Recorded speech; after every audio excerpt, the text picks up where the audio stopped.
Hi viewers, welcome to Pharmacology for Nurses video series. In this video, we will discuss about antiemetics and emetics comes under Unit 4. Objective of this video includes definition of antiemetic and emetics, classification of these two, and the nurse's role and difference between antiemetics and emetics. At the end of the session, there will be a quiz time for your feedback.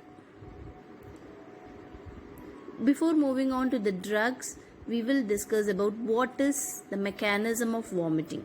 Actually, what happens, we have some higher centers like hypothalamus, cerebellum, labyrinth and area posterna where the vomiting center is present, like CTZ. So what is CTZ is chemoreceptors trigger zone. So these zones will stimulate the vomiting sensation. So once this CTZ zone is activated, that is chemoreceptor trigger zone is activated, it will stimulate the abdominal, increases the abdominal pressure, stops the respiration and relaxes the lower esophageal sphincter, that is LES relaxation, and it closes the glottis and it stimulates some unpleasant experience in the soft palate. These all leads to vomiting or nausea experience. We'll move on to the definition. So you all know that vomiting is a protective mechanism to eliminate unwanted harmful material from the stomach. Sometimes it may produce troublesome experience where we need to stop the vomiting. Antiemetics, these are the drugs that are used to control or prevent vomiting or nausea.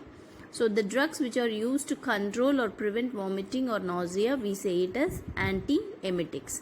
So these antiemetics are classified under 4 categories mainly, that is 5-HT3 antagonist, prokinetics or dopamine antagonist, antihistamines and anticholinergics. We will discuss one by one. What is 5-HT3 antagonist? When the HT3 comes, you always remember it's a serotonin receptor antagonist. So what is the mechanism of action here? It blocks the serotonin receptor in central nervous system and GI tract, thereby reducing the vomiting sensation. So the indication of this 5-HT3 antagonist, mostly it is used in chemotherapy and post-operative period. Sometimes it's used in the vertigo cases also. So indication is post-operative period and chemotherapy. The examples, usually the drugs finishing with cetron or comes under the 5-HT3 antagonist, that is serotonin blockers. Ondansetron, granisetron and dolasetron are the examples of 5-HT3 antagonists. The next is prokinetics. The other name of prokinetic is dopamine antagonists. What is the mechanism of the action here? From the word itself you can understand that dopamine antagonist, it means they block the dopamine neurotransmitter, but the advantage of the dopamine antagonist is it promotes GI motility and also it quickens the gastric emptying. So patients with stomach upset or fullness of the stomach, or they are having some abnormal sensation in the stomach or GI motility, they can have this prokinetic or dopamine antagonist medicines. So the indications here: nausea due to fullness of the stomach, indigestion, constipation induced nausea can be treated by dopamine antagonist. Pre-medication, it is helps us as a pre-medication, reflux esophagitis and in endoscopic procedure. So if you are going to prepare a patient for surgery or endoscopy, this is the best medicine. We can give it as a pre-medication. It reduces the fullness of the stomach and it prevents indigestion. So it means it helps in motility or emptying of the stomach. The examples of this dopamine antagonist are domperidone, which is a very common drug. We usually call it as Domstal, and metoclopramide. So in this, metoclopramide is an important drug, so we should know the dose is 5 to 10 milligram. It is available in intramuscular as well as oral form. And indication, mostly it is given in post-operative vomiting during induction of anesthesia. And the side effects, mostly the patient will have restlessness and drowsiness, dizziness, dystonic reaction. So you have to be very careful when you give metoclopramide. You have to make the patient lie down. Don't make the patient stand or walk around. When they walk or standing, you don't give the metoclopramide injection. Ask them to sit down or lie down on the bed when you administer, especially IV bolus. The next group of medicine is antihistamine, comes under the classification of antiemetics. What is the action here? You know from the word itself, anti means against histamine receptors. So what is the mechanism of action here? Blocks the histamine neurotransmitter, acts on the vomiting center and produce sedation effect. So what is the effect of antihistamine is it straight away go and acts on the vomiting center in brain. So it will have a mild sedation effect. So indication, mostly it is given during morning sickness or motion sickness. So example is, it is not Cetron, diphenhydramine and promethazine or Phenergan. So promethazine and diphenhydramine are the regular or examples of antihistamines. Phenergan is very popular. As you all know that promethazine, the other name is Phenergan. It is used in case of motion sickness, vertigo, perioperative nausea and vomiting. So when you are traveling, it is better to carry a Phenergan or a Domstol in your hand. You should watch for drowsiness, restlessness, hypotension, constipation and urinary retention. So it is given through oral, perrectal, intramuscular and intravenously. Phenergan is also a very popular antiemetic. The next is anticholinergics. These are the drugs which blocks the acetylcholine neurotransmitter in central nervous system as well as peripheral nervous system. So it blocks the neurotransmitter, acetylcholine neurotransmitter in CNS as well as PNS. The indication is travel sickness and motion sickness. It is given. The example is dicyclomine and hyoscine. So what are all the adverse effects of this antiemetics? You always remember it may cause hypotension. You should instruct the patient for orthostatic hypotension not to move or jump out of the bed immediately. It may have a mild side effect of constipation except dopamine antagonist. Dryness of mouth, especially seen in anticholinergic drugs. Drowsiness in antihistamine is noted.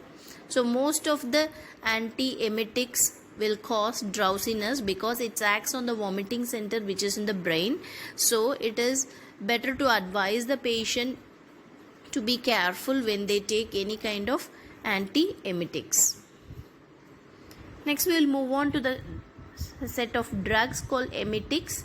So what is the definition of emetics? Drugs used to produce vomiting are called emetics. What is the mechanism of action? All these emetic drugs stimulates the chemoreceptor trigger zone, that is CTZ, in CNS as well as in gastric mucosa. We have seen in the vomiting mechanism how the CTZ or the receptors, when they are stimulated, how it affects. We have already discussed in the mechanism of vomiting. So the classification of emetics are like centrally acting emetics. The apomorphine and morphine are the drug of choice or the examples of centrally acting emetics. So they are stronger in action. So you have to be careful when you administer morphine or apomorphine. The apomorphine drug dose is 2 to 4 milligram, which is available only as an intramuscular route. Peripherally acting emetics, that is hypertonic saline, mustard powder and potassium taurate. You all know that mustard powder is a commonly used drug as a antiemetics in the household areas. When there is any kind of poisoning, if you want to stimulate the patient's vomiting center, then mostly salt water or mustard powder is given. The hypertonic saline, you can give it like 2 tablespoons of salt in 200 ml of water. You can ask them to drink it. Mustard powder is given like 1 teaspoon in warm water and potassium taurate also given. And the classification is centrally acting emetics, peripherally acting emetics. There is one solution like Ipecac solution which is available in the market, which is acts on central as well as peripheral CTZ receptors. So what happens, Ipecac, when you give 20 to 30 ml, you have to dilute in 200 ml of water. It is available in syrup form. So emetics are the drugs produced as a vomiting to produce vomiting, and the mechanism of action, it stimulates the CTZ receptors. Classification, centrally acting, peripherally acting, and both. The indications of emetics, when you give emetics you have to be very careful like which cases should not be given. The contraindication is very important in case of emetics. You should know what are all the cases the emetic should not be given. The indications to induce vomiting and to treat poisoning, and in case of drug overdose we can give the emetics. But there are a lot of contraindications which you should keep in your mind when you treat a patient with emetic. So patient has history of seizure, they are not supposed to give emetics because it may cause aspiration. Semi or unconscious patients also it is not advisable. Caustic or petroleum products like kerosene or any other petroleum products poisoning, the emetic drugs are contraindicated. Hernia, because the pressure, abdominal pressure increases during you artificially stimulate the emesis process, causing rupture of hernia. So hernia patients, peptic ulcer diseases and severe heart diseases, it is not advised to give emetic drugs. What role the nurse's responsibility when you give patients with antiemetics or emetics? Assess for possible contraindications or cautions. So you have to assess the patients for any contraindication what we discussed in emetics as well as in antiemetics, and history of allergy, and to avoid potential hypersensitivity reaction and impaired renal and hepatic function. So you have to check their history of allergy, contraindicated with any other disease, and the function of renal and hepatic, and assess the patient's neurological status, level of orientation, affect and reflexes, especially in case of emetics. Examine the abdomen including the liver, auscultate bowel sounds and check how is their bowel sounds are. Assess complaints of nausea, evaluate emesis. So when they vomit, just see what is the color, amount and frequency of the vomiting episodes. Instruct the client to avoid over-the-counter preparations. Generally, it is not advisable to buy any kind of antiemetics or emetics, especially over the counter. Instruct the client not to consume alcohol while taking antiemetics, and advise the pregnant women to avoid antiemetic during the first trimester. But during first trimester, as per the physician's order, they can take some drugs, but better to avoid during the first trimester. Along with this, I have given some nurses responsible during I discuss the drugs. So remember those things to add also. So we have discussed so far what is antiemetics, their classification, and emetics, their classification, and the adverse effects and nurses' role. So it's time for the quiz. What is CTZ? You all watched the video, so tell me in the comment section what is CTZ. Tell me what is the other name of promethazine. Emetic drug. Tell me one condition where it is contraindicated. Post those responses in the comment section. Thank you.